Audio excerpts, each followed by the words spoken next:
네, 한 주간의 정치권 핫 이슈를 속속 들이대다보는 정치토론 왈가왈부 이용합니다. 오늘도 어김없이 뜨거운 토론을 펼쳐주실 세 분이시죠. 김성주, 김유정, 진성호 전 의원 나와 계십니다. 안녕하십니까? 네, 안녕하세요. 일주일 동안 편하셨습니까? 네. 예. 네. 김명수 후보자 이제 대법원장이 되신 거네요, 그죠? 그렇죠. 잘 통과시켰죠? 국민의당에서요, 그죠? 예. 잘 된 것 같습니다. 후회는 없으십니까? 그래서 뭐 당으로서야 자율투표에 맡겼고 네. 또 사법부의 공백을 막았다는 점에서 네. 다들 만족하고 계시는 거 아닌가요? 아, 네. 내부에서야 뭐 또 국민의당 내부에서는 감론을박이 있긴 한데 저는 잘 좀 아쉽습니다. 됐다고 왜요? 생각합니다. 160, 부결됐어야 되는 거예요? 그러니까 160석이라고 하는 게 지난번 부결 당시 145회에 비해서는 굉장히 나은 거고 통과된 거에 많이 다행이다 생각하는데 민주당 의석이 120석, 그다음에 정의당 등 합치면 130석이잖아요. 여기서 플러스 알파인데 160석이잖아요. 네. 국민의당이 40석인데 네. 최소한 국민의당은 다 했어야 되고 170. 바른정당에도 합리적 보수 정당을 표방했으니까 그중에 몇 명 정도는 사법개혁을 찬성했어야 되는데 160표밖에 안 나왔다는 것에 굉장히 저는 아쉬움을 갖고 있습니다. 근데 우리가 그걸 까보지 않았기 때문에 모릅니다. 그게 160표지만 이게 이제 인사에 관련된 거기 때문에 무기명 투표입니다. 그래서 자유한국당에서 몇 분이 찬성했을지도 간것 같아, 좀. 아니 그러니까 지금 그런 이야기가 나옵니다. 일단 김명수 후보자가 부산고등학교를 나왔습니다. 그래서 부산고등학교를 나온 저 부산의 몇 분 의원 같은 경우는 오해를 받고 있기도 하고 네. 모르고 또 김성수 의원은 부산과 아마 동기인가 봅니다. 그 연배로 봐서. 그래서 공개적으로 나는 내 친구 뭐 누구누구는 이렇게 훌륭하기 때문에 대법원장 후보로 적합하다 이렇게 이야기했기 때문에 저는 어쨌든 160표가 넉넉하게 됐는데 이때 제 생각은 딱 떠오른 사람이 누구냐면 우원식 원내대표입니다. 저는 이게 정상이라고 봅니다. 그러니까 여당의 지도부는 이런 식으로 해서 160표 적어도 10표 정도는 넉넉하게 해야 되는데 지난번에는 헌정사상 처음으로 부결된 겁니다. 그러니까 저는 이번에 추미애 대표도 그렇고 우리가 지난번에도 비판을 좀 했지만 땡깡 이런 발언 때문에 사과도 좀 하시고 굉장히 많이 몸을 낮추고 안철수 대표도 차여가고 했는데 지금 추미애 이제 우원식 지도부가 이번에 본인들이 여당 지도부라는 걸 좀 깨닫지 않았나. 저는 그래서 뭐 다 떠나가지고 민주당 지도부의 입장에서 볼 때는 좀 성과는 좀 있을 거라고 보고 네. 다만 이제 국민의당이 오히려 저는 존재감은 드러냈지만 의원총회에서 안철수 대표하고 박지원 의원 간의 갈등이 좀 드러났습니다. 안철수 대표는 자유투표를 이야기했고 여기는 당론을 정하자. 그래서 저는 앞으로도 국민의당 의총이 마치 우리 국회의 어떤 결정권을 쥐는 그런 자리가 되지 않을까. 앞으로도 좀 걱정도 되고 기대도 됩니다. 대통령이 전화 한 통한 것이 결정적인 역할을 한 것 같아요, 그죠? 김동철 원내대표하고 안 대표한테. 아무래도 야당 입장에서 보면 그래도 대통령이 그런 글쎄 정도의 말이에요. 성의를 보였는데 마음이 아무래도 좀 움직이지 않겠는가 싶은 네, 생각입니다. 알겠습니다. 그 문재인 대통령이 그 유엔에서 그 연설을 했습니다. 예. 어떻게 보셨습니까? 예, 저도 이제 어제 밤에 쭉 생방으로 좀 봤는데요. 밤 11시인가 생방 라이브로 해주더라고요. 보도 채널에서. 문재인 대통령께서 아무튼 본인이 피난민의 전쟁, 피난민의 예, 예, 아들로서 예. 자기 아버지는 잠깐 좀 피신한다고 생각했다. 끝내 돌아가지 못하고 여기에서 생을 마감했다는 그 얘기를 하면서 전쟁이 가져다주는 그 참화에 대한 네. 절절한 호소가 상당히 그 듣는 사람들한테 좀 공감이 좀 있었을 것 같고요. 이제 전체적으로 보면 지금 현재 처해 있는 어려운 그 한반도 네. 둘러싼 위기에 대해서 굉장히 조심스러운 해법. 한편으로 보면 북이 그러면 안 된다라고 얘기하고 제재 압박을 통해서 대화를 이끌어낸다고 해서 궁극적으로는 이제 평화를 이루어야 된다고 하는 그 방점을 평화라는 워딩이 32번 나왔다고 하더라고요. 근데 그 평화를 이루기 위한 현실적인 수단을 이렇게 뭐로 제시하는 데 있어서는 좀 어려움이 있지 않았느냐, 좀 아쉬운 부분이 좀 있었다. 그래서 저는 그렇게 평가를 좀 합니다. 네. 어떻게 근데 저는 일단 문재인 대통령이 유엔에 데뷔하는 첫 무대이기 때문에 그 연설문만 딱 따로 떼어놓고 제가 볼 때는 굉장히 완결도가 높은 연설이었다고 봅니다. 그럼에도 불구하고 좀 걱정되는 거는 네. 지금 미국 현재 언론 보도라든지 일본이라든지 다른 외신들을 보면 어쨌든 문재인 대통령은 우리가 볼 때도 상당히 그 감동적인 연설임에도 불구하고 좀 당사자가 아니라 조금 오히려 트럼프의 연설이 당사자 같은 연설이었고 아베는 또 뭐 아베도 연설을 했습니다. 유엔에서 아베는 트럼프를 100% 지지한다는 뉘앙스의 연설을 했고 네. 문재인 대통령은 조금 중립적이고 정답을 이야기하기는 했습니다. 그럼에도 불구하고 그 현지에서는 아니 문 대통령이 너무 좀 대화론자적인 거 아닌가 하는 뉘앙스가 있고 심지어 이제 일본의 신문 언론들은 그 문재인 대통령의 800만 불 지원에 대해서 트럼프가 비판했다는 보도가 나와서 청와대가 부인하는 뭐 그런 이제 이야기까지 나오고 있는데 네. 그런 것들을 보면 어쨌든 한미일 정상들이 같이 만났는데 문재인 대통령이 거기에서 조금 섞이지 못한 듯한 뉘앙스가 있었고 또 하나는 문재인 대통령이 귀국하는 과정에서 기자들한테 북한에 대해서는 제재가 중요하다는 것을 거듭 말씀하신 걸 보면 문재인 대통령의 속뜻은 이해하겠으나 유엔에서의 반응만 볼 때는 조금 약했다는 비판도 좀 나오는 것 같습니다. 800만 불 대북 인도적 지원 관련해서는 트럼프가 오늘 그럴 수 있겠다라는 반응을 보였거든요. 그래서 뭐 한편으로는 뭐 서로 좀 이해되는 부분이 있지 않았나 생각도 합니다만 지나친 평화 원칙의 강조 이런 것들이 네. 구체적으로 아주 실천적으로 북핵 문제를 해결할 수 있는 어떤 방안이 될 수 있겠는가 좀 한가해 보이지 않나 이런 비판도 있는 게 사실인 것 같고요. 그리고 다만 이제 이 다자간 외교 무대에서 대북 공조를 위한 어떤 국가 간의 네트워크 다자간 강화 외교는 성과가 있었다고 네, 보시는 그런 건가요? 부분에 있어서는 조금 뭐 우리의 목소리를 내는데 이해시키는데 뭐 어느 정도 역할은 했다고 생각합니다만은 실질적으로 북핵 문제 해결에 어떤 우리가 그 위치를 가질 수 있었는가 그리고 지금 북미 간의 뭐 김정은 트럼프의 이 설전이 뭐 거의 말폭탄 수준의 핵폭탄을 능가하는 말폭탄이 지금 날아다니고 있는 이런 와중에 과연 우리가 당사자로서의 어떤 우리 모습으로서는 과연 적절했는가 거기에 대해서 저는 여전히 의구심이 있고요. 그래서 네. 어떤 뭐 구체적인 방안에 대해서는 전혀 우리가 지금 구체적인 어떤 내용을 보이지 못했다. 그래서 앞으로 굉장히 그 숙제가 크다 이렇게 생각합니다. 저는 오히려 당사자이기 때문에 분명한 평화 원칙을 세우고 제재와 압박도 결국은 대화로 이끌어가기 위한 하나의 협상 전술인 거지. 제재 압박을 통해서 전쟁을 하겠다고 하는 거는 예. 가장 하책이죠. 이제 그런 면에서 당사자로서의 절실한 입장을 잘 얘기했는데 우리가 이런 그 국제 무대에서 그 외교 노력에 대해서 지나치게 대국주의, 그다음에 인근 국가의 이해가 도사리고 있는 그들 정부의 논평이나 그 언론 보도를 마치 굉장히 그 금과 옥교처럼 받아들이는 그 우리 일부 언론의 예. 태도나 야당은 태도는 저는 비애국적이라고 봅니다. 한미 동맹이 중요하지만 동맹 내에서 한국과 미국의 이해는 다른 거거든요.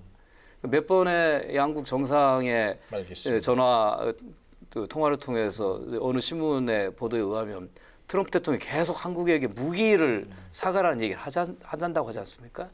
그러면 우리 입장에서는 필요한 부분도 있고 그렇지 않은 부분이 있는데 이 안보 위기를 틈타서 미국의 요구에 충실한 것이 과연 우리 국익에 부합하는가? 그래서 항상 우리 관점에서 대한민국의 입장에서 이 국제 외교 문제, 네. 안보 위기들을 바라보면 좋겠다고 하는 그런 생각입니다. 구한말에 이제 저도 이제 문재인 대통령의 예. 긍정적인 면을 하나 이야기하면 레이건을 예를 든 거는 저는 참 잘한 것 레이건 같습니다. 그런데 이제 대통령이 문제는 베를린 장벽 얘기를 그렇죠. 하면서. 근데 그때는 상대방이 러시아였습니다. 그러니까 러시아를 레이건 대통령이 상대하는 것하고 트럼프 대통령이나 문재인 대통령이 김정은을 상대하는 건 좀 다릅니다. 예를 들어서 트럼프 대통령도 저는 솔직히 하면 조금 마음에 안 들었습니다. 왜냐하면 아무리 미국 대통령이지만 네. 트럼프 대통령이 북한에 대해서 완전 파괴라는 표현을 썼습니다. 그게 우리 한반도에 사는 남한에 사는 우리가 볼 때는 어쨌든 북한 인민들도 우리의 형제인데 그렇게 완전 파괴한다는 그런 표현에 대해서는 정말 거부감을 느낍니다. 근데 그 다음에 김정은 반응은 더 기가 막힙니다. 김정은이 말했다고 하고 논평이 또 나왔습니다. 그러니까 트럼프를 깡패라고 하면서 네. 뭐라고 했습니까?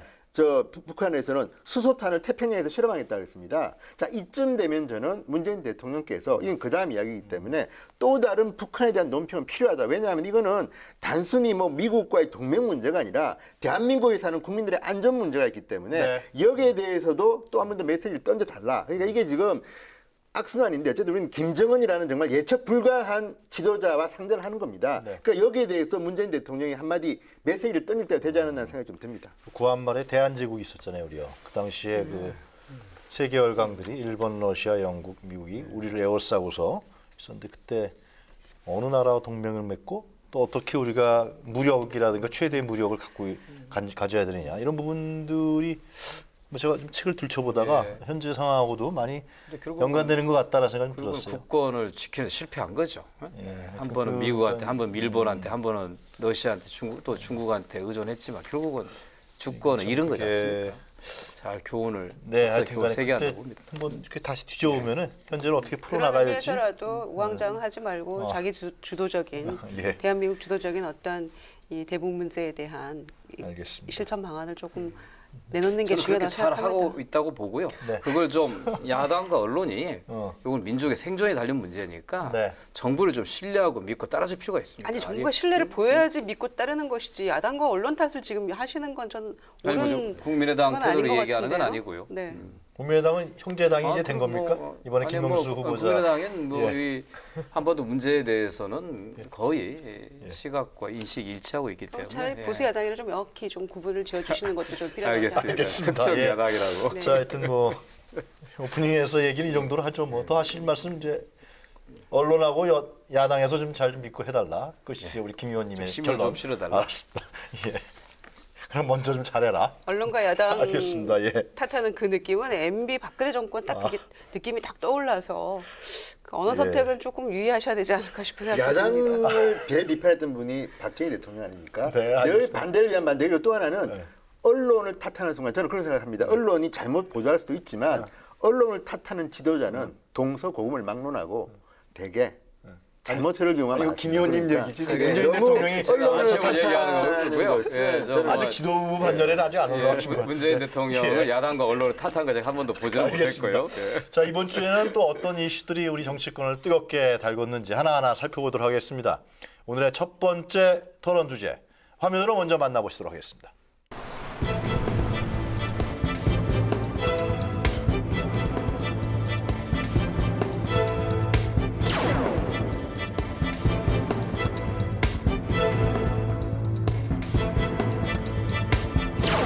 공수처는 법적 독립기구입니다.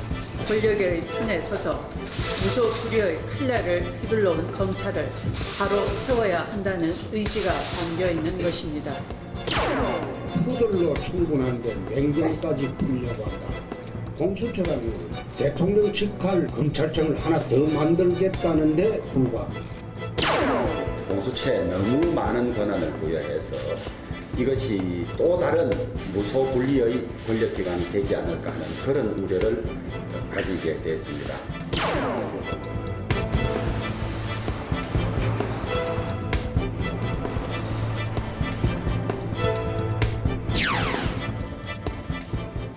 네, 왈가왈부 오늘의 첫 번째 주제는 공수처 논란 재점화 검찰개혁의 신호탄인가 슈퍼 권력의 탄생인가입니다. 지난 18일이죠. 법무검찰개혁위원회가 이제 발표한 고위공직자 범죄 수사처입니다. 전에는 비리수사처였는데 이 말이 바뀌었습니다. 그래서 이런 공수처 신설 권고안을 놓고서 지금 이제 여야가 상당히 대립하고 있는데 이 국회에서 이 문제는 아주 첨예하게 대립할 것 같아요. 먼저 이 권고안에 대해서 먼저 우리 김 의원님 먼저 좀 설명을 해주셔야겠죠. 취지라도 간단한데. 예. 일단 뭐 이름은 비리 수사처가 아니라 범죄 수사처로 글쎄 말이에요. 예. 이렇게 했고 뭐 인원 규모는 한 150명, 예. 뭐 아니 120명. 근데 그중에 이제 검사가 한 50명 이렇게 돼 있고 네. 중요한 게 이제 그 수사권, 기소권, 이제 공소 유지권인데 네. 그거를 다 부여한다라는 측면이 굉장히 중요하고 네. 그다음에 이제 그 대상도 거의 공직자니까 뭐 대통령, 국회의원, 뭐 정부 강요들 굉장히 많아요. 이렇게 네. 포함해서 특히 심지어 뭐 이 사법부까지도 포함하니까 이제 2급 공무원까지. 예 대상이 상당히 좀 예. 넓어져서 네. 어떤 그 우리 사법 사상 어떤 새로운 네. 그 역사가 열릴 수 있는 계기가 됐다 그러는데 네.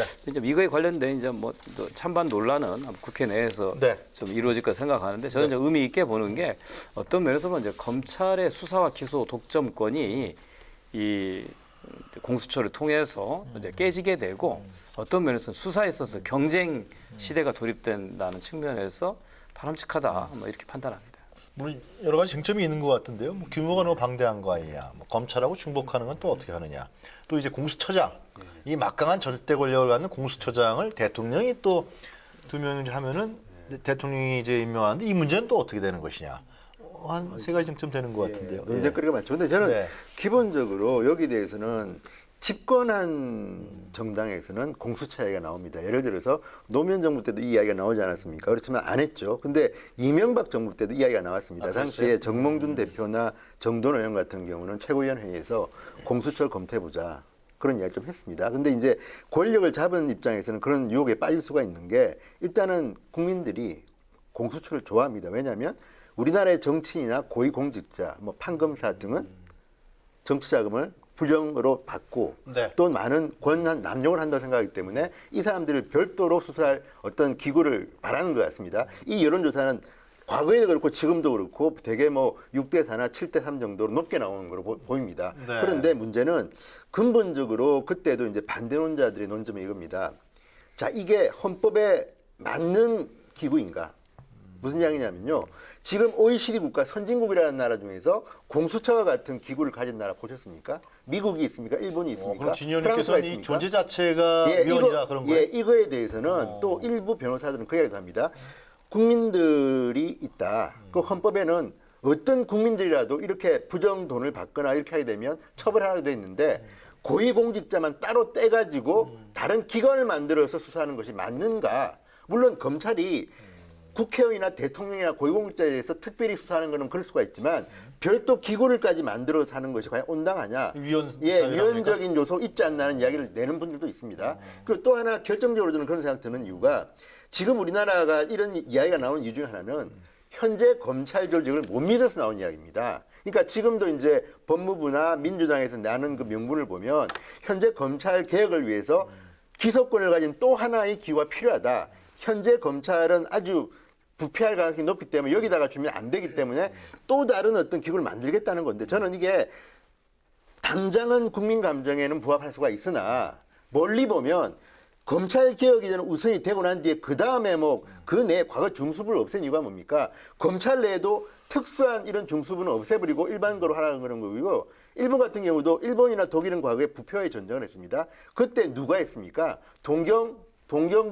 동경지검이 했습니다. 왜냐하면 그거는 당연히 해야 될 것이 하는데 만약에 고위공직자 범죄수사처가 만약의 경우에 특정 여당, 특정 정권에 예속된다면 그거는 뭐 진보든 보수든 관계없습니다. 된다면 정말 이거는 막강한 칼잡이에 등장하는 겁니다. 그래서 저는 지금 국민의당이나 바른정당 같은 경우는 이 자체는 반대하지 않지만 독립적인 어떤 장치가 없으면 반대하는 이유가 뭐냐면 만약에 이걸 갖다 지금처럼 만약에 추천해서 만든다고 하면 여당의 추천권이 그대로 갑니다. 그러면 자, 처장, 차장, 검사들이 주로 여권 위주로 만약 인선하게 되면요. 독립적인 기구라고 하지만 이분들이 칼을 휘두르기 시작하면 정말 아무도 못 맡게 되기 때문에 그러니까 존재 자체가 존재 자체 필요성에 대해서 인정하지 않는 거예요? 근본적으로 이 자체에 대해서는 반대하고요. 예. 설령 한다 하더라도 지금과 같은 이 법무부가 낸 이 안대로 한다면 저는 굉장히 위험한 조직이 된다. 이거는 다른 분이 정권을 잡더라도 이 조직이 있다면 이거는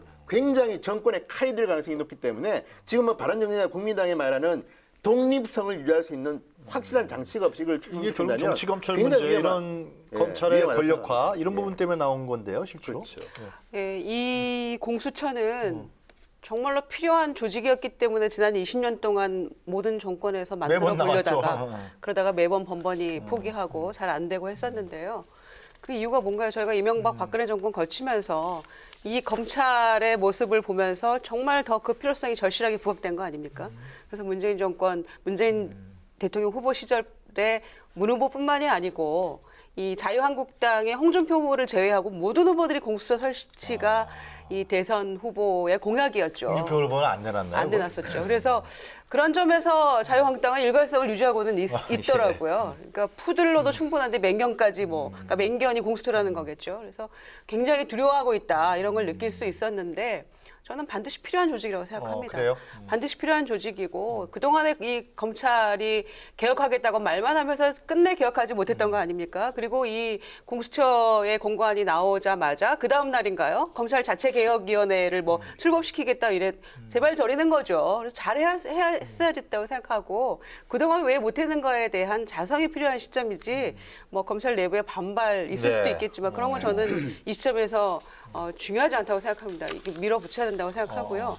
다만 야권에서 걱정하고 있는 문제는 필요성은 절실하지만 과연 제대로 독립성이 보장될 수 있을 것인가. 그런 점에서 이 공수처장의 이 대통령 임명권이랄지 국회에서 비준 절차를 거치지 않는 거잖아요. 지금 국회에서 현재 추천하잖아요. 안은 그렇긴 하지만 비준 절차는 없는 거죠. 그래서 추천위원회가 뭐 그 법원 행정처장하고 네 그쪽에서 정부 쪽에서 법무부 이제 장관, 법무부 장관, 행정처장, 네.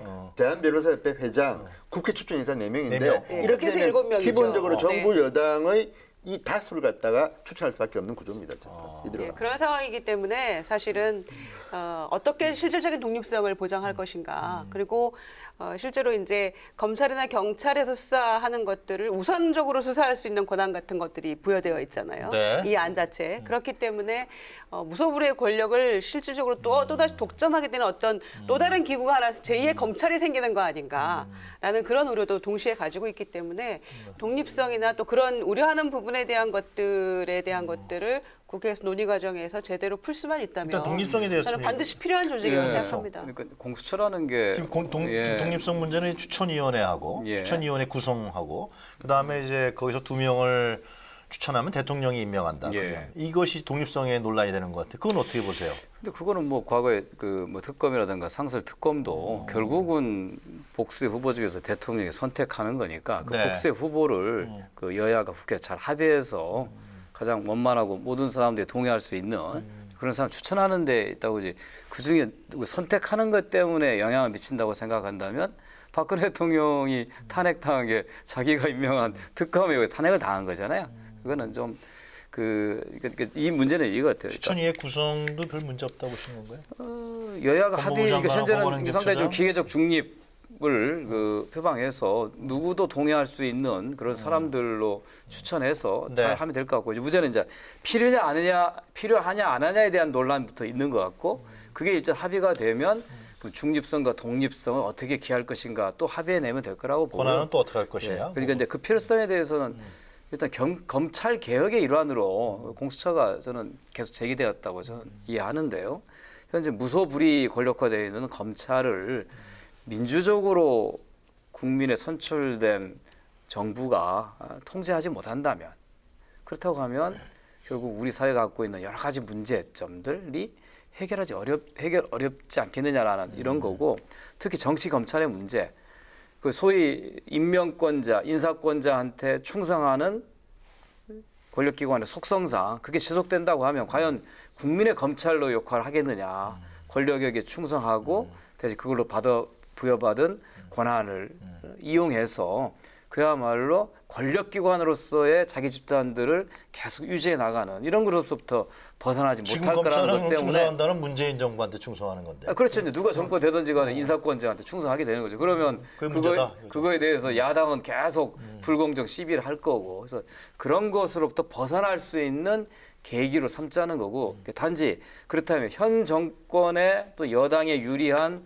인선과 수사가 될 수 있을 거에 대한 우려를 어떻게 정치적인 중립성과 독립성을 부여하고 또 이게 또 다른 권력으로 될 가능성을 차단하기 위한 견제 장치를 어떻게 마련할 것인가를 통해서 일단 그 해결할 수 있다고 문제의식을 자, 동의하시는 거 아니에요? 자, 그러면 정치 검찰화되는 부분을 막기 위해서는 근데 일단은 세계적인 제도를 보면 우리나라도 검찰이 지금 말씀하시는 것처럼 권력의 도구가 됐다는 비판이 나오기 때문에 네. 검찰을 갖다 독립시킨 겁니다. 법무부 장관이 검사를 지휘 못하게 돼 있습니다. 법무부 장관은 대통령이 임명하는 장관이지만 그렇죠. 그런 예. 쉽게 하면 장관은 세크리터리가 비서입니다. 그렇지만 검찰총장이나 경찰청장은 독립적인 조직으로 운영하도록 우리나라도 이제 만드는 이유가 그런 것이고 두 번째 검찰총장이라 하더라도 지금의 검찰 체제로 가면요 물론 인사라는 게 있긴 하지만 독립된 검사장들이 지위를 갖다가 받을 때 반대 의견 낼 수도 있습니다. 그런 경우도 꽤 있습니다. 그런데 문제는 만약에 공수처로 자, 공직자, 고위공직자, 뭐 판사, 심지어는 판사, 검사까지도 모든 수사를 갖다가 여기서 전담한다. 그러면 만약의 경우에 지금 독립성을 갖다 보장하지 못하고 특정한 정파에 장악되는 경우는 공수처만 장악하면요. 너무 쉬워집니다. 무슨 이야기냐면요. 지금은 검찰 조직이나 경찰 조직이 아무리 권력이 장악하고 싶더라도 굉장히 방대한 조직입니다. 쉽지 않습니다. 장악이. 그런데 만약에 공수처가 생기고 공수처가 독립되지 못하고 특정한 권력에 장악된다면 이 조직만 장악하면 정말 판사까지도 이거는 컨트롤이 자, 되는 거 그렇다고 아닙니까? 그러면 진 의원님- 그러니까 독립적인 장치를 더 해야 된다는 것이고. 그러면 된다는 거예요? 그러면 그렇다 하더라도 또 어떤 우려가 있냐면요. 또 이런 비판도 있습니다. 어떤 거요? 자, 제4의 권력이 생기는 겁니다. 이거는 공수처는.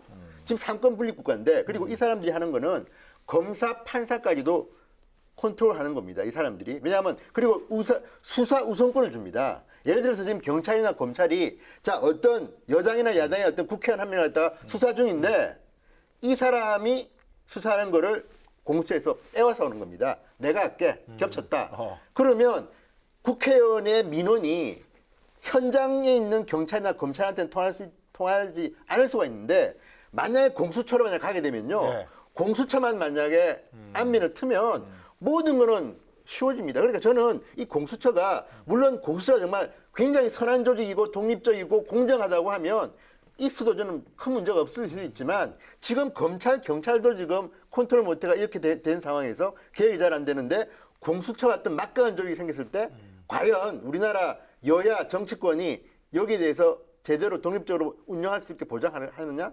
저는 회의적이고요. 이거에 대해서는 조금 더 고민할 필요가 있다. 너무 지금 알았습니다. 갑작스럽게 예. 등장하는 거 아닌가 싶습니다. 독립성과 권력 자체가 너무 비대하다. 아니 20년간 고민했는데 뭘 갑작스러운 건 아닌 것 같고요. 네. 저는 실행해 본 적은 없지 않습니까? 그런데. 그러니까 논의를 그때 논의하자는 거죠. 우리가 아니, 그러니까 정권 논의하자는. 때마다 못했던 것들을 이제 와서 시급 뭐 갑자기 등장한 거다 이제 그렇게 말씀하시고 좀 어폐가 있다고 생각을 하고요. 저는 국회에서 어차피 논의를 해야 되는 거 아닙니까 이 부분에 대해서. 그러니까 여야 합의로 통과를 시키면 저는 일정 부분 우려하는 우려들은 다 부식시킬 수 있다고 생각을 하고요. 특히 이제 뭐 그 독립성을 과연 확보할 수 있을 것인가 정치적인 어떤 그런 그 바람에서부터 자유로울 수 있는가 이런 것들에 대한 우려가 큰 것도 사실이지만 그렇다고 해서 우리가 이거를 모든 후보들이 전부 다 공약으로 내세웠던 이유가 있을 텐데 분명히 그 부분에 대한 것들을 다 간과하면서 이거를 또다시 사장시킬 수는 없다고 생각을 하고요. 네. 이번 정기국회에서 이거는 정말로 아주 치열하게 논쟁을 통해서 여야가 좀 합의를 해서 이거는 통과를 시킨다면 저는 새로운 어떤 이 정치개혁, 검찰개혁 이런 부분에서 장을 열 수 있다고 독립성은 생각합니다. 어떻게 조정하면 좋을 것 같아요? 국회에서 그러니까 얘기할 이제 때. 여당에서, 그러니까 자유한국당이 이제 우선 반대를 하고 있고 다른 야당들은 이러이러한 우려가 있지만 기본적으로 찬성은 하고 있는 거 아닙니까? 네. 신설에 대해서. 그렇지만 이제 자유한국당이 보니까 가장 우려하는 건 비정치적인 그 비정상적인 어떤 정치 사찰이 계속될 우려가 있다. 이런 것들에 대해서 우려하는데 아마 국정원이나 심지어 국방부까지를 동원해가지고 뭐 댓글도 달고 정치사찰 해본 경험이 가장 많기 때문에 자유한국당이 아마 그런 얘기를 굉장히 쉽게 경험에 의해서 하는 게 아닌가 생각을 하는데 그런 부분들도 뭐 여당이 얘기하고 있는 것처럼 수사 대상이나 또 이 범위에 대해서 네. 굉장히 유연성을 가지고 조금 그 논의를 하겠다 이렇게 민주당이 얘기를 하고 있더라고요. 그러니까 그래요? 그런 부분을 포함해서 그리고 이제 그 추천하는 문제랄지 아니면은 국회 비준 정도 거치는 게 어떻겠느냐. 국회 비준? 그렇죠. 이런 것들을 통해서 저는 충분히 뭐 그런 부분들을 조금 대법원장이나 뭐 그렇죠. 저 총리처럼 말이죠. 네, 과반. 총리처럼 예, 공수처가 갖는 어떤 의미가 있는 거 아닙니까? 그러니까 대통령이 이제 임명하는 것이 예, 아니라. 검찰 조직과 뭐 동일선상에서 놓고 볼 수는 없다고 생각을 하고요. 그런 것들이 장치가 될 수 저는 있다고 이제 생각합니다. 뭐 야당도 입장이 뭐 찬반으로 나뉠 텐데 저는 좀 이런 얘기를 좀 하고 싶어요. 네. 국정농단 사태를 거치고 촛불혁명 이전과 이후는 국민들이 정부나 권력을 바라보는 게 상당히 큰 변화가 있습니다. 네. 어떤 면에서 보면 과거에는 고위공직자들이나 권력자의 비리가 있었다고 그래도 이거는 그냥 은폐되는 것, 어쩔 수 없는 것 이렇게 생각해온 측면도 있어 포기한 거죠. 근데 지금은 그렇지 않습니다. 국민들이 굉장히 눈높이가 높아져서 절대 용납하지 않을 거거든요. 근데 이제 문제는 그럼 그걸 누가 감시하고 견제할 것인가? 현재 검찰이 그런 역할을 잘할 수 있을 것인가에 대해서 회의가 있는 거잖아요. 그동안에 뭐 학습 효과가 그거는 있는 그러니까 거지. 야당이 검찰총장을 대통령 임명하니까 그렇지. 믿을 수 있겠냐라는 그런 부분이 있기 때문에 오히려 공수처를 반대하기보다는 정말 중립적이고 독립적인 기구로 만들어서 우리도 기꺼이 감시 대상이 되고 또 국민들로부터 뭔가 권력을 가진 자들은 이런저런 이제 힘을 써 다 빠져나간다는데 그렇지 않다. 예. 우리도 똑같이 오히려 더 엄격하게 감시를 받는다라고 선언하는 것이 정치와 권력에 대한 국민들의 지지와 신뢰를 그래서 회복하는 김 길이라고 보거든요. 의원께서 제시한 것이 국회 비준을 받는 형태로 네. 가자. 여러 가지 장치가 대통령이 그러니까 임명하는 것이 아니라. 서로 간에 합의할 수 있는 그러니까 어느 한쪽에 힘이 작용되지 않는 그런 방법들을 합의할 수 있다고 보는데 원천적으로 이걸 반대하면 그런 대안이 뭐냐는 거죠. 근데 지금 보면 이 안은 이제 법무부 이제 그 위원회 안인데 여기 네. 보면 일단 검사가 50명까지 가능하고 조직은 120명 정도인데 최대 120명 까지 예, 이게 가더라고요. 그런데 이제 네. 과거에 뭐 이용주 의원이나 뭐 박범계 의원이나 뭐 계속 내놨던 하는데 그 안은 대부분 한 20명 정도입니다 검사가. 그러니까 이번에 과거에 냈던 안 말이죠. 아니 이거 최근까지 낸 이제 법안들이 있습니다. 지금 발의된 거예요? 공수처 법안이 나와 있는 게 굉장히 많습니다. 그런데 그 법안들을 보면 한 20명 정도인데 지금 최근에 박범계 이용조 의원 같은 경우는 어제 그 장에서는 상당히 법률 전문가들인데 네. 근데 이번에 법무부의 위원회에서 낸 이 안을 보면 어쨌든 굉장히 크고 또 여기에 보면 대상자가 굉장히 광범위합니다. 근데 문제는 이게 이왕 할 거면 저는 만약 한다고 가정하면 이건 좋으나 근데 만약 이렇게 할 경우 이게 실효성 있게 될까 하는 데 대해서 의문이 좀 드는 이유가 그러면 정말 제대로 하려면 현재 권력을 갖다 상당히 이제 수사를 해야 되는데 과연 이게 지금 이 안에 나와 있는 식으로 해가지고 그게 되겠느냐. 저는 그 실효성 문제입니다. 그리고 또 하나는 아까 지금 김 전 의원님 말씀처럼 네. 이거는 어떤 촛불 집회라든지 또는 적폐청산이라든지 지금 시점에서 국민이 바뀐 눈높이로 이야기를 하시는데요. 그게 바로 지금 법률 전문가들이 비판하는 겁니다. 뭐냐면 지금 이 공수처라는 조직은 물론 필요할 수 있습니다. 우리나라에서. 왜냐하면 우리나라의 권력 구조가 워낙 부패했기 때문에 필요할 수 있으나 이거는 싱가포르나 홍콩이나 진짜 좀 조그만 좀 우리가 볼 때 좀 독재적인 나라에서 쓰는 기구고요.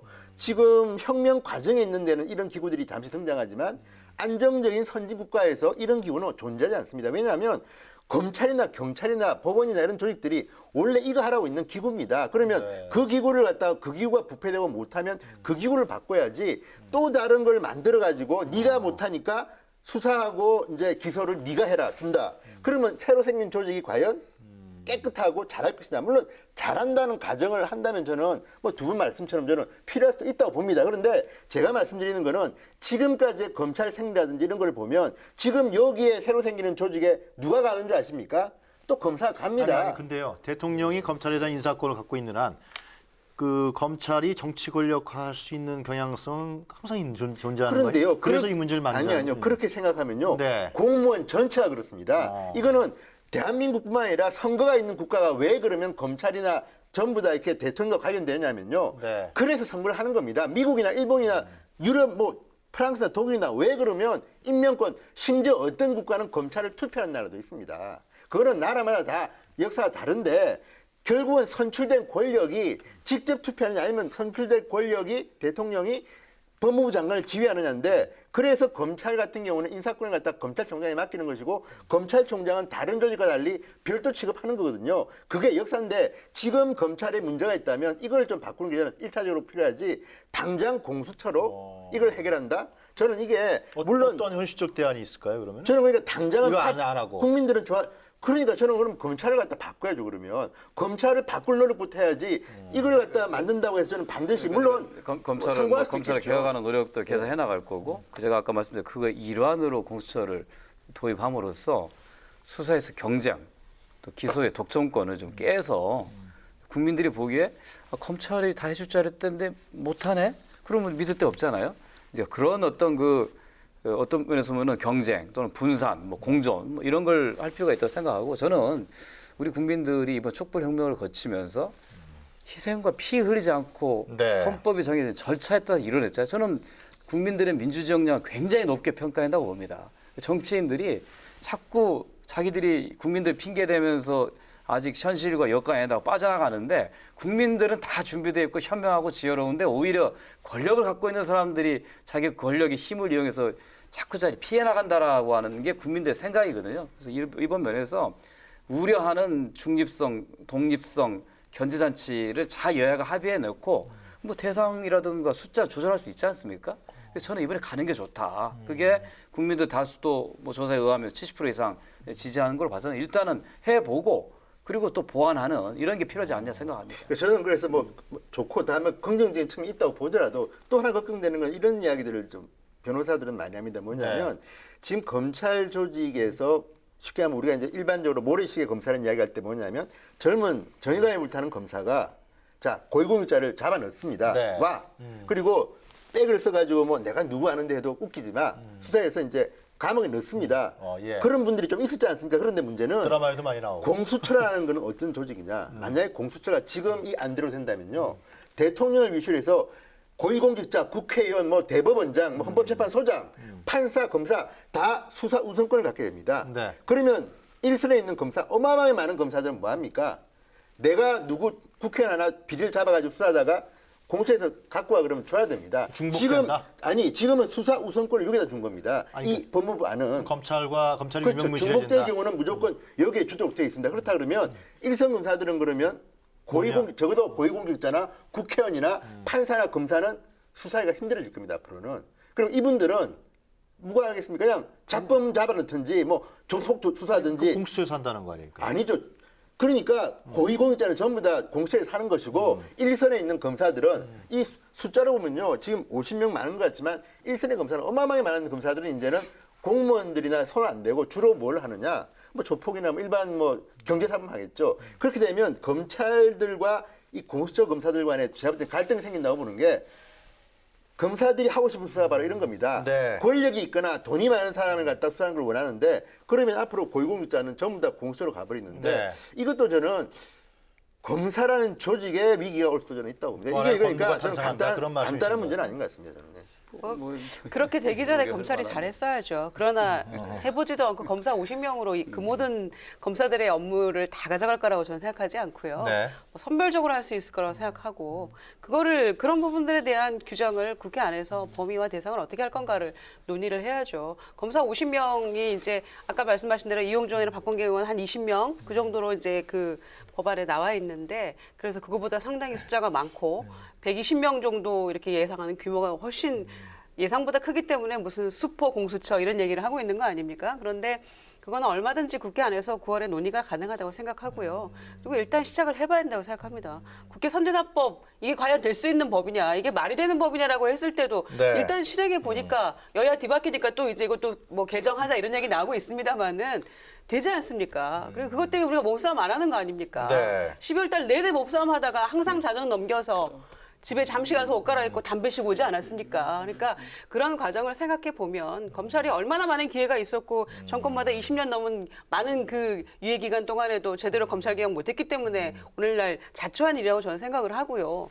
뭐 이제 와서 검찰 개혁에는 또 얼마나 그 결과를 낼 수 있을지 모르겠습니다만은 법무부 내에 법무부 산하의 법무검찰개혁위원회에서 공고한 낸 거 아닙니까? 그러니까 내용 자체는 여야 간에 얼마든 논의할 수는 있지만 이 자체의 시설 자체를 저희는 뭐 반드시 필요한 거라 공수처가 생각하고요. 좀 절대 권력할 수 있다. 그럼 누가 견제하느냐? 또 검찰과의 기능이 중복될 수 있다. 뭐 지훈 의원도 지적하시는 예. 이런 부분들을 해결할 방법은 없나요? 글쎄 뭐 중복이야 뭐 경쟁이니까 경쟁시키자 그냥. 뭐 같이 수사할 수도 있죠. 네. 그러나 이제 그 수사에 뭐 성과를 낸 쪽이 기소권을 갖고 공소 유지하지 않겠습니까? 네. 뭐 그게 저는 이렇게 생각하니까 이제 이 부분에 대해서 반대하는 우려들은 뭐 이해할 수는 있으나 우리 국민들이 보기에 권력을 가지고 있는 사람들에 대한 인식이 있는 거잖아요. 그러니까 다 이리저리 다 빠져나가고 힘없는 놈만 네. 법의 처벌을 받는다라는 식이 있는데 왜 저는 그 별도의 수사기구를 통해서 감시받고 조사받는 걸 왜 피하느냐. 잘못이 없으면 피할 이유가 없잖아요. 그 검찰이 하든 공수처가 하든 제3의 기관이 하든 그러니까 내가 무슨 잘못을 비리를 저지를 것을 미리 생각하고 그거 피해나겠다고 하는 것처럼 국민들이 보기에 오해할 수 있다는 거죠. 그래서 이거를 반대하는 것 자체를 잘 이해하기 어렵고 그러나 생길 수 있는 부작용에 대해서는 국회 통해서 충분히 얘기해서 뭐 숫자가 너무 많다, 뭐 줄인다든가 아니 뭐 대상이 중복된다. 그럼 뭐 피한다든가 이렇게 얼마든지 할 수 있거든요. 저는 그만한 정도 능력이 국회 내 이 토론 능력이 있더라고요. 저도 경험해서 여러 서로 다른 법안을 내서 조정하면 단일화 만들거든요. 근데 국회 그 힘에 믿고 맡기는 게 좋겠다 생각합니다. 그렇다면요. 지금 김 전 의원님 말씀대로 한다면 저는 이거 하나는 고쳐야 된다고 보는 게 어떤 거요? 지금 법무부에서 위원회에서 낸 이 안을 보면요. 이런 게 있습니다. 기존 수사기관이 고위공직자 범죄를 수사하게 될 경우에 공수처에 통제하도록 되어 있습니다. 그리고 사건이 중복되면 2차 파도를 경우되어 있습니다. 이게 네. 무슨 말이냐면요. 정말 정의에 불타는 모래시계 검사가 지역에 있는 말단 검사가 네. 국무총리 비리를 만약에 찾았다, 수사한다. 그러면 과거 같으면 하면 됩니다. 근데 네. 지금 같으면 아우 저 하고 있는데요. 보고하고 갖고 와 그러면 줘야 됩니다.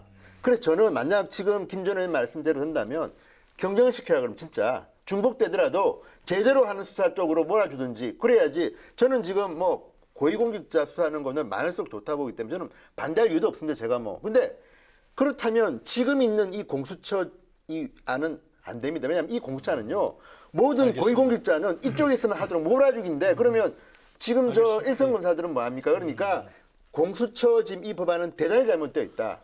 왜냐하면 이건 특혜법 비슷합니다. 그러니까 이거는 거의 뭐 네, 알겠습니다. 기존 검사들을 쭉정이 만드는 법안인데 이 이거는 법안이 좀 이제 문제가 있다. 국회 법사위로 가는 거죠? 법사위에서 논의하겠죠? 이 문제를 갖고서요? 네. 네. 근데 하여튼 지금 뭐 세 분 말씀 들어보니까 공수처가 필요하냐 필요하지 않느냐. 한국 땅에서는 지금 필요 없다는 거죠. 그죠? 그렇죠. 뭐 그런데 근데 지금 다른 국민의당하고 바른정당은 필요하다. 민주당에서는 뭐 정부 입법안이니까. 그 문제뿐만이 아니라 그 다음에 이제 어떤 권력을 가질 것이냐, 어떻게 독립화시킬 것이냐, 어떻게 대상화시킬 것이냐, 또 국회 비준 절차가 필요하냐 안 필요. 여러 가지 넘어야 될 산들, 합의해야 될 치열하게 문제는 네, 있을 것 네, 같습니다. 정기국회에서 논의가 돼야 될 것 같네요. 정기국회에서 어떻게 하는지 한번 지켜보도록 하죠. 예. 첫 번째 주제는 이 정도에서 저희들이 마무리 짓고요. 그러면 이제 오늘의 두 번째 주제로 넘어가겠습니다. 화면으로 먼저 만나보시도록 하겠습니다.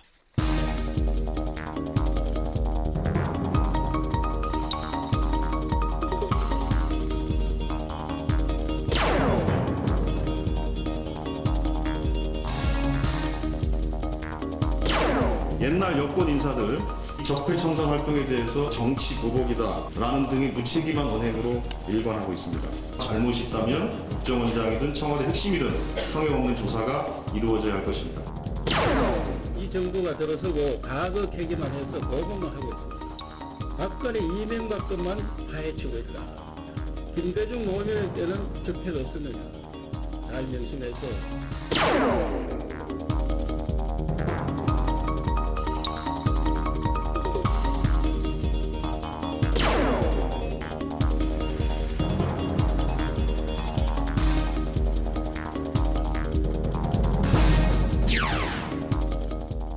네, 화면에 이명박 전 대통령의 얼굴이 아주 자주 등장했습니다. 예, 이게 지금 MB 정부, 이명박 정부의 국정원의 블랙리스트, 또 뭐 다른 문건 지금 댓글 문제도 있고, 또 박원순 서울시장에 대한 제안 문건도 있고, 네. 세 가지가 있는데 이것이 결국은 이명박 대통령이 관여돼 있느냐 안 돼 있느냐 이게 최대 초점 아닙니까? 자, 이 문제가 과연 수사가 제대로 될 것이냐 또 어느 정도 될 것이냐 이 문제에 따라서 또 정치권에서는 또 보복이다 이런 얘기 나오고요. 또 이 문제가 터지면서 또 상당히 우리가 알고 있는 유명한 연예인들이 또 이 TV 화면에 등장하기도 했습니다. 먼저 블랙리스트 먼저 얘기를 할까요, 그죠? 이 블랙리스트 이것이 결국 뭐 하여튼 지금 나온 사실에 따르면은 하여튼 국정원에서 참 제가 입에 담기도 어렵습니다만 어느 예. 연예인들의 뭐 누드 사진을 합성해서 그걸 뭐 퍼뜨리고 그리고 또 이제 방송에 뭐 아침 예. 진행하는 사람에 대해서 어떻게 해라라는 얘기까지도 하고 상당히 좀 가공할 얘기였는데 예. 어떻게 보면 이제 박근혜 정부의 블랙리스트에 비해서 이명박 정부 블랙리스트가 더 사실은 더 범죄적이에요. 어떤 면에서 보면 좀 더 구체적이고 네. 노골적으로 개입했단 말이죠.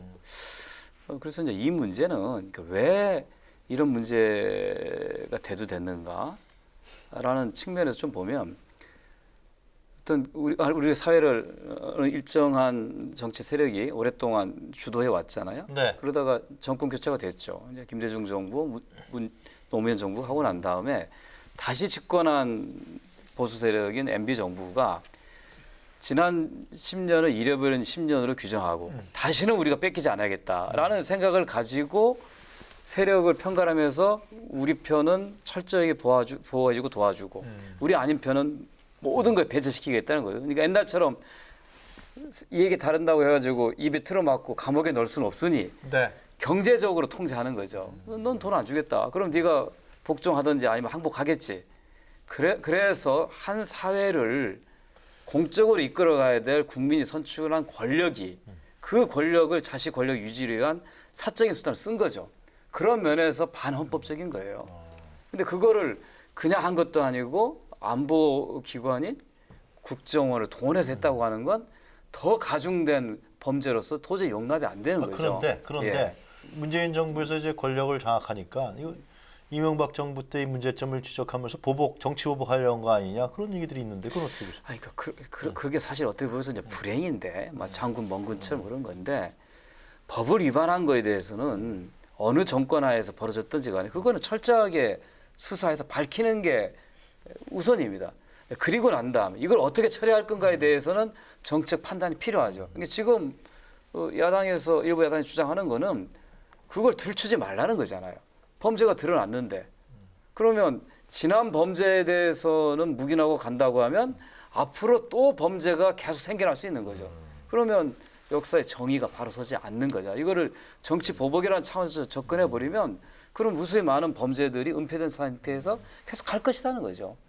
그래서 이 문제는 일단은 드러내도록 하는 게 좋고 그다음에 그걸 어떻게 처리할 건가에 대한 건 정책 판단과 사회적인 그 여론에 따라서 그다음 판단하는 문제라고 생각합니다. 진 의원님 얘기는 듣고 싶은데. 일단 국정원이라는 조직이 국민이 세금으로 운영하는 국정원이라는 조직이 그 돈으로 특정 연예인을 비하하는 그 무슨 게시물 갖다가 줬는데 외곽 단체를 지원했다면 이건 네. 정말 범죄입니다. 제가 볼 때는 해서는 안 되고 또 잘 출연하는 어떤 뭐 방송이나 뭐 이런 영화인 이런 분들에 대해서 저 사람 내려라. 이 사람은 좀 올려라. 그것도 저는 말이 안 되는 게 국정원이 무슨 예술 평론가 기능이 있습니까? 단지 정치적 성향 때문에 이렇게 하는 거는 저는 야만적인 행위라고 생각합니다. 근데 문제는 지금 나타나는 거에 대해서 사람들이 한풀이라고 생각하는 이유는 몇 개가 있습니다. 뭐냐면 자, 화이트 리스트가 있고 블랙 리스트가 있는데 최근에 이제 최수종 씨가 본인 실명으로 입을 열었습니다. 뭐냐면 최근에 이제 이런 국정원 이런 이야기를 하면서 뭐 L씨, C씨 하는데 C씨가 최수종 씨인 것 같습니다. 그러니까 이런 사람들은 이 이명박 정권이 좋게 봐서 무슨 홍보대사도 시키고 했다 뭐 이런 식으로 이제 하니까 무슨 말이야 내가 20년 이상 이 뭐 경찰과 관련된 조직인데 홍보대사를 했다. 그리고 나는 내 예술성으로 지금까지 살아남은 사람이다. 무슨 말이냐. 그리고 또 하나는 L씨는 이덕화 씨 같은데 자 이덕화 씨 같은 경우는 반대로 진보 정권 시절에 방송 출연을 금지당해가지고 본인이 이건 이야기한 겁니다. 그래요? 낚시하러 다녔다는 거 아닙니까? 왜? 이 사람은 정치성에 분명히 그 DJ나 이런 분들을 비판했던 사람이기 때문에 자 그리고 난 뒤에 그분이 대통령 되고 하다 보니까 내가 한동안 방송에 못 나왔다. 이게 블랙리스트 명단이 발견됐느냐 이런 걸 떠나서 다 아는 이야기다. 그리고 이제 또 이런 것도 있습니다. 화이트리스트와 관련돼서는 김지민 씨 같은 경우가 그런 이야기 했습니다. 어느 누가 대통령이 되고 난 뒤에 순수예술하는 많은 분들이 하고 있던 그 자리에 영화계에서는 듣도 보도 못한 뭐 문성건, 뭐 명계남 이런 분들이 나타나서 장악하더라. 이것도 하나의 화이트리스트 아니냐. 이거는 그러니까 지금 우리가 이야기하는 블랙리스트, 화이트리스트가 저는 비판받아 마땅한 것이 이것도 사실이라면 저는 지금 다 조사를 해야 됩니다. 그래서 이제 저는 야당에서 얘기하는 게 노무현 DJ 정부 때까지 같이 해야 된다 그런 근거예요. 더 중요한 건 저는 지금 저는 국정원 수사도 좀 제대로 해야 한다 본 이유가 네. 어쨌든 DJ든 노무현 시대든 뭐 지금이든 간에 이명박 시대든 간에 국정원이 이런 식으로 개입했다든지 또는 권력이 어떤 식으로 방송사에 압력을 가했는지 모르지만 공영방송사에 압력을 가한 흔적들이 좀 있습니다. 네. 왜냐하면 그런 것들을 보면 앞으로 미래가 더 중요합니다. 못하게 하기 위해서는 이번 국정원 수사도 저는 제대로 해야 된다. 그리고 또 과거에 그런 일도 있다면 해야 되고 또 하나 문제는 국민들이 편찮은 모습들이 몇 개가 있습니다. 뭐냐면 일부 지금 뭐 방송이냐 이런 분들은 이런 이야기를 합니다. 네. 내가 잘 나가는 프로를 뭐 하차시켰다 그러는데 그 당시 상황을 갖다 PD나 작가한테 물어보면 또 다른 이야기를 합니다. 그리고 어떤 경우는 방송사의 실무자의 이야기 이겁니다. 이 프로그램은 원래 이런 분들이 하는 프로가 아니었다. 공영방송의 시사 프로그램은 개그맨이 하는 프로가 아닌데 어떤 분들은 그때 이유를 모르게 진행을 맡기도 하고 또 어떤 경우는 다큐멘터리의 나레이션을 뭐 누가 하기도 하고 그러니까 이런 것들 전체적으로 저는 다 조사해서 권력이 정치 권력이 문화예술계에 침투하면 안 된다. 영향을 주면 안 된다. 그래서 저는 이번에 국정조사도 제대로 하고 해서 어쨌든 간에 앞으로는 미래에는 문재인 정부에서는 진 의원님 또 다른 말씀은 블랙리스트나 화이트리스트는 존재하지 않도록 해야 되고 만약에 한다면 압력이 가한다면 저 사람 빼라 뭐 비판적인 논조다. 알겠습니다. 그러면 그것부터 저는 하는 것이 필요하다. 진 의원님은 그 이명박 정부뿐만이 아니라 다 봐야 다죠. 된다. 다 예. 뒤집어봐야 된다. 그러니까 이렇게 DJ 정부 때 청와대 계시지 않았어요? 네, 이렇게 심각한 문제가 네. 벌어지면 국가 이 정보기관에 의해서 댓글뿐만 아니라 블랙리스트까지 다 만들었다는 거 아닙니까? 그러니까 좌파 연예인 대응 TF라는 곳에서 82명의 이 블랙리스트를 만들어서 방송 출연도 못하게 하고 그리고 네. 그 소속 기획사 세무사찰 그렇다고 저는 이게 하네요. 정말 너무 이제 야만적인 일들이 이 MB 정권에서 일어난 거 아닙니까? 그리고 뭐 비판하는 그런 어떤 여론을 조성한다거나 이런 것들을 해왔기 때문에 이제 오히려 박근혜 정권에서 지원을 배제하는 그런 블랙리스트보다 한 차원 더 저급하고 네. 더 야만적인 일이 MB 정권 하에서 국정원 주대하에 일어났다.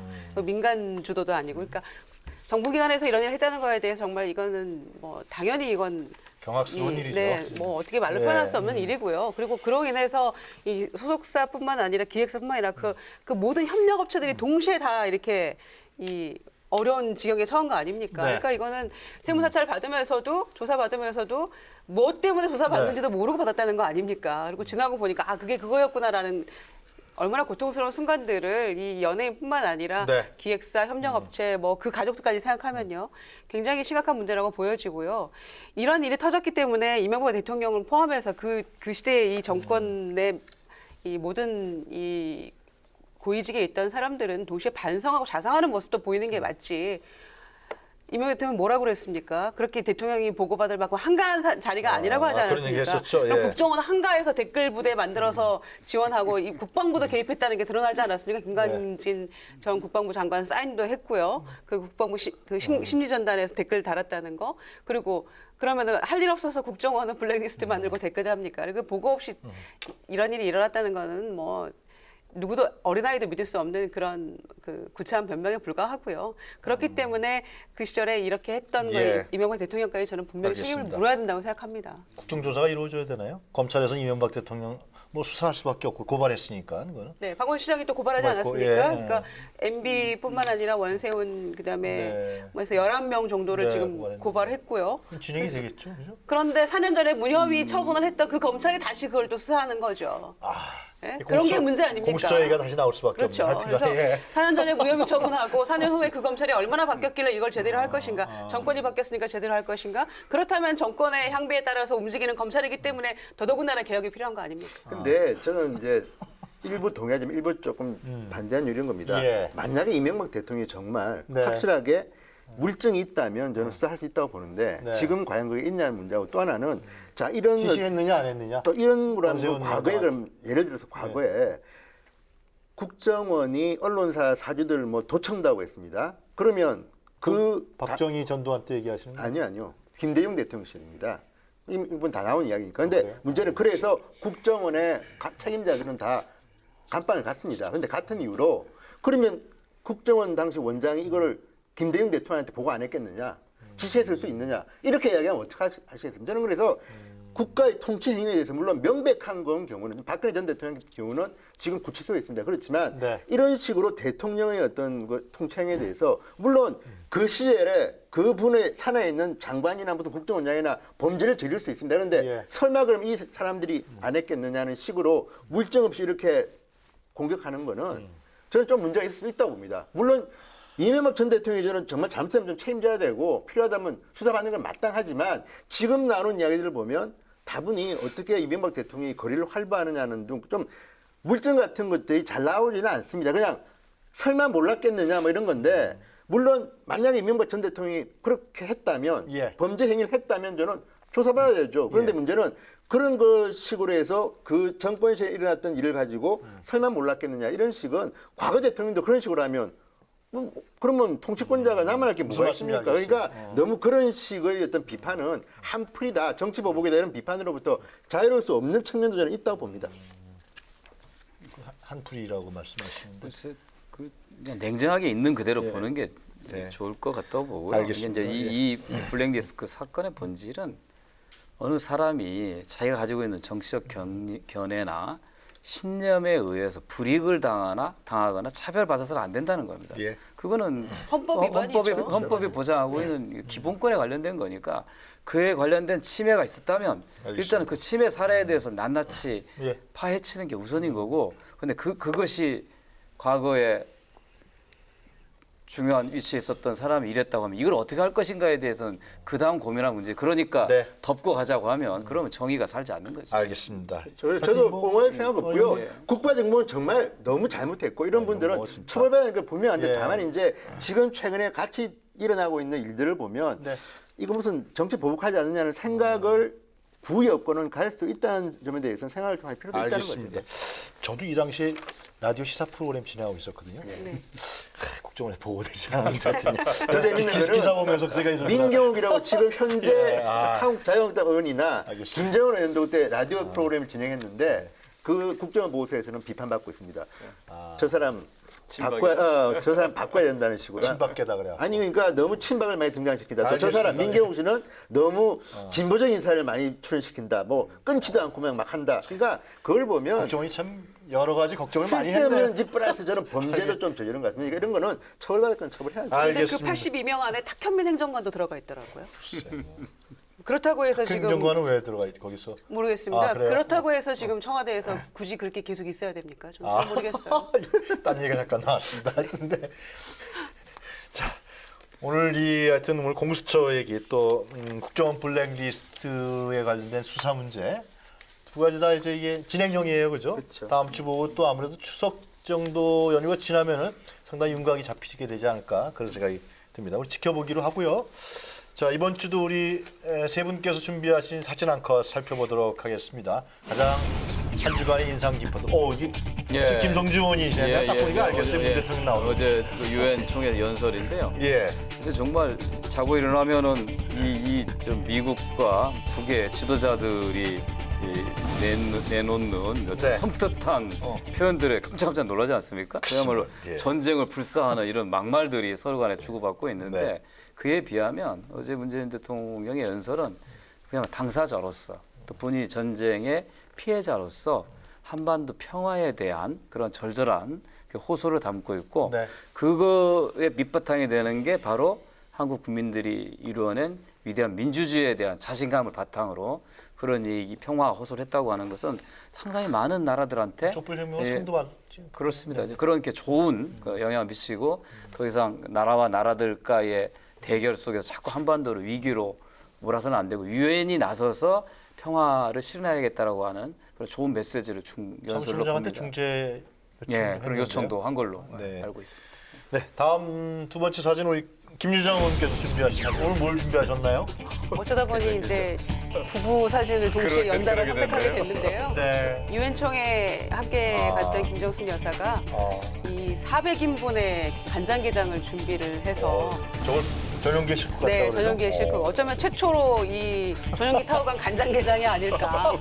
그것도 이제 굉장히 많은 분량이죠. 400인분이면. 저 포장 잘했어야 돼. 잘못 터지거든 저거. 네. 그런데다가 이게 지금 굉장히 상할 수도 있고 여러 가지 우려가 많았을 텐데 그 번거로운 일을 이 한인 사회 가장 이 교포들이 밀집한 곳에 이민 1세대가 많은 그곳에 가서 경로당에서 이제 곰탕으로 함께 접대를 대접을 하셨다는 거죠. 그래서 그런 점에서 뭐 대한민국 우리나라 무가 또 굉장히 달고 맛있기 네. 때문에 깍두기 김치 다 담궈서 가셨다 그래요. 그래서 그런 모습 보면서 속으로 생각할 수는 있지만 살림하는 주부 입장에서 이게 참 번거로운 일이고 이게 마음 씀씀이 굉장히 저는 따뜻하게 느껴졌어요. 그래서 그거 보면서 굉장히 잘했다 이런 생각이 들어서 간장게장 최초로 전용기 타고 간 어쩌면 간장게장 한번 선택해봤습니다. 간장게장이 밥도둑인데 원래. 저도 어제 네. 저 이야기를 딴 방송에서 한번 했는데 그래요? 저게요. 저는 두 가지 때문에 성공했다고 보는 게 첫째는 에어포스 원 대통령 전용기라는 탁월한 운송수단이 있는 겁니다. 그리고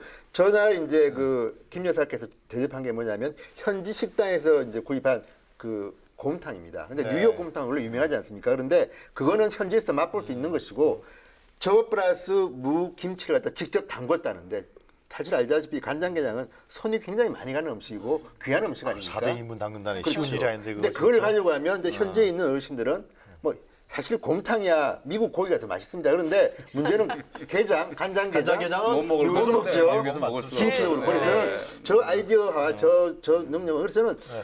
소통 능력은 대통령보다는 부인이 좀 뛰어난 게 아닌가 생각이 네, 듭니다. 제일 먹고 싶은 게 역시 이제 간장게장이라고도 국민의당에서는 하고요. 잘한 건 잘했다 그러고 네. 또 못한 건 못했다 그러고 그리고 간장게장이 당의 노선이 딱 워낙 나오는 이제 거지. 양에 비해서 이게 예. 그 먹을 게 별로 없어서 알겠습니다. 새우를 담아 새우장을 같이 담았다는 간장. 거에서도 굉장히 저는 벌써 이- 입에 예, 침이 도는데. 아이디어다. 네. 예. 좋게 우리 봤습니다. 네. 네. 우리 진 의원께서 준비한 사진 한 컷 보도록 하겠습니다.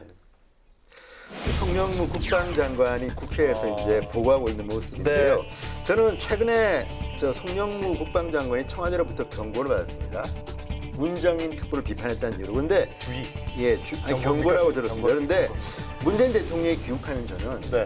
오히려 경고가 아니라 송 장관을 칭찬하고 격려해야 되지 않나 싶은 게 왜 그래요? 지금 국민들은 이게 심리입니다. 문재인 정부라고 하지만 네. 문재인 정부의 안보 외교에 대해서 많은 분들이 보고 있는데 송영무 국방장관의 한마디 한마디가 사실은 네. 지금 문재인 정부의 안보에 대한 걱정을 많이 지금 해소시키려고 있습니다. 뭐 얼마 전에 어떤 기사에는 보니까 네. 격려 문자를 뭐 수백 통 받았다는 거 아닙니까? 이거는 보수 진보할 것 없이 나라를 걱정하는 분들은 지금 저래가 되겠어 그러는데 어쨌든 송영무 국방장관은 네. 소신 발언을 지금 많이 하고 있습니다. 예를 들어서 뭐 사드 배치할 때도 전자파 없어. 그리고 얼마 전에도 뭐라고 했습니까? 북한 지원 네. 가능하면 늦춰라. 그러니까 저는 이분이 물론 전술핵 재배치도 검토해야 된다 네. 말하는 것들이 지금 외교안보로인의 일부분들하고 생각이 다를 수는 있겠지만 네. 무관 아닙니까? 전 군인 아닙니까? 군인이 저렇게 말을 해야만이 국민들이 아 문재인 정부에도 저런 분이 있구나 믿습니다. 그러니까 저는 지금 송 알겠습니다. 장관의 저런 어떤 소신은 문재인 대통령이 돌아오면 격려해줘야 될 거라고 저는 생각합니다. 김 의원님도 송영무 장관의 그 발언이 긍정적이었다고 보십니까? 그러니까 그 표현이 좀 표현이? 과했죠. 내용은 더구나 좋았다. 그 국회의원의 질문에 그 모든 국민이 지켜보는 네. 과정에서 했던 그런 표현은 잘못됐지만 뭐 또 군인은 군인으로서의 소신이 있는 거 아닙니까? 또 외교학자는 외교학자 소신이 있는 거고 그게 정권 내에서 알겠습니다. 저 여러 가지 주장이 돼서 그 중에 결국은 최고 지도자가 선택하는 거잖아요. 그러니까 뭐 정치 군인은 최선 아닌가. 그 알겠습니다. 자기 소신을 이야기하고 저 표현은 과한 청와대 거죠. 당황이죠. 개혁의 적임자라 국방개혁 적임자라고 했는데 이렇게 어긋나는 얘기하고 있으면 당황스럽지 않겠습니까? 어떻게 해야 할지 잘 모를 겁니다 지금. 간장게장을 좀 많이 국민의당의 간장게장을 좀 담아서 같이 좀 민주당에서 국민의당 쪽으로 좀 보내줘야겠습니다. 네, 하여튼 그 김희수 헌재 소장 인준 부결로 급격히 얼어붙은 전국이 가까스로 해빙 모드에 접어들었습니다. 여당과 야당, 여야가 김명수 대법원장 임명 동의안 처리 과정에서 모처럼 협치의 물꼬를 트면서요. 내실 있는 정기국회를 국민들은 기대하고 있습니다. 또 시급히 처리해야 할 민생 법안이 또 산적해 있습니다. 여야 모두 대화 타협의 정신으로 생산적인 정기국회를 만드는 데 최선을 다해주길 바라겠습니다. 오늘 세 분 말씀 잘 들었습니다. 감사합니다. 네, 정치토론 왈가왈부 오늘은 여기까지입니다. 저희는 다음 주 금요일 이 시간에 다시 찾아뵙겠습니다. 감사합니다. 추석이 전략계 잠깐 얘기하니까